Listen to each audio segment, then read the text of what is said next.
नमस्कार, आप देख रहे हैं युवा तक भारत समाचार और मैं हूं आपके साथ ज्योतिका। आइए रुक करते हैं फटाफट खबरों की ओर।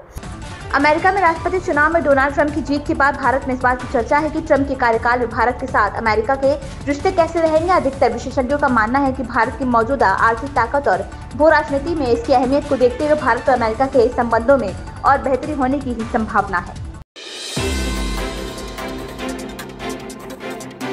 प्रधानमंत्री नरेंद्र मोदी ने महान स्वतंत्रता सेनानी और जनजातीय अधिकारियों के लिए संघर्ष करने वाले आदिवासी नायक बिरसा मुंडा की 150वीं जयंती पर शुक्रवार को उन्हें श्रद्धांजलि दी। सोशल मीडिया पर पोस्ट करते हुए पीएम मोदी ने कहा कि उनका बलिदानों से भरा जीवन राष्ट्र सेवा का एक अनूठा उदाहरण है। अमेरिका में डोनाल्ड ट्रंप की जीत के बाद पर्दा के पीछे से कई गतिविधियां जारी हैं। अब मीडिया रिपोर्टर्स के अनुसार ट्रंप के करीबी अरबपति कारोबारी एलन मस्क ने संयुक्त राष्ट्र में ईरान के राजदूत से मुलाकात की है। दोनों की मुलाकात को अमेरिका और ईरान के बीच जारी तनाव को खत्म करने की कोशिश के तौर पर देखा जा रहा है।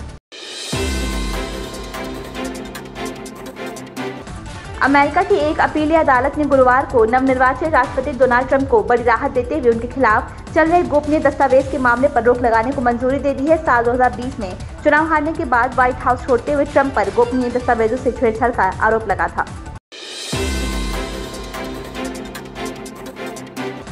कार्तिक पूर्णिमा की रात हाजीपुर के कौनहारा घाट में भूत भगाने का खेल पूरी रात चलता रहा। चौंकाने वाली बात यह है कि इस मेले को लेकर वैशाली जिला प्रशासन भी लगभग एक महीने से भूत के मेले के आयोजन के लिए लगातार मेहनत करती नजर आती है। विधि व्यवस्था में कोई गड़बड़ी न हो, इसके लिए पुलिसकर्मी हमेशा अलर्ट मोड पे रहती है।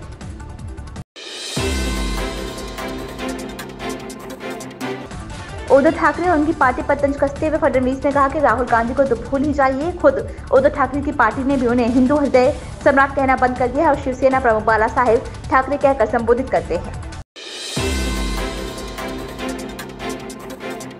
लोकसभा में विपक्ष के नेता और कांग्रेस सांसद राहुल गांधी ने आरोप लगाया कि महाराष्ट्र के लोग अपनी सरकार से वंचित हैं और दावा किया है कि मौजूदा सरकार ने धारावी को अडानी को सौंप दिया। महाराष्ट्र के नांदेड़ में गुरुवार को एक जनसभा को संबोधित करते हुए राहुल गांधी ने कहा कि महाराष्ट्र में लोगों को उनकी सरकार से वंचित किया गया। सरकार गिराने के लिए आयोजित बैठक में अडानी मौजूद थे। उत्तर प्रदेश लोक सेवा आयोग के झुकने के बाद भी प्रतियोगी छात्रों का धरना प्रदर्शन और आंदोलन जारी है। छात्र आयोग के 2 नंबर गेट के सामने डटे हुए हैं और हटने के लिए तैयार नहीं है। प्रदर्शनकारी छात्रों का कहना है कि आरओ प्रारंभिक शिक्षा भी एक दिन में कराने की घोषणा की जाए, तभी उनका आंदोलन पूरी तरह से खत्म होगा। कार्तिक पूर्णिमा का त्योहार प्रदेश भर में आस्था विश्वास के साथ मनाया जा रहा है। धार्मिक नगरी अयोध्या और वाराणसी में सुबह से ही अब तक लाखों श्रद्धालु सरयू गंगा में डुबकी लगा चुके हैं। स्नान के लिए प्रदेश के अलग अलग जिलों में सुबह 4 बजे से ही लोगों का जमाव घाटों पर शुरू हो गया था।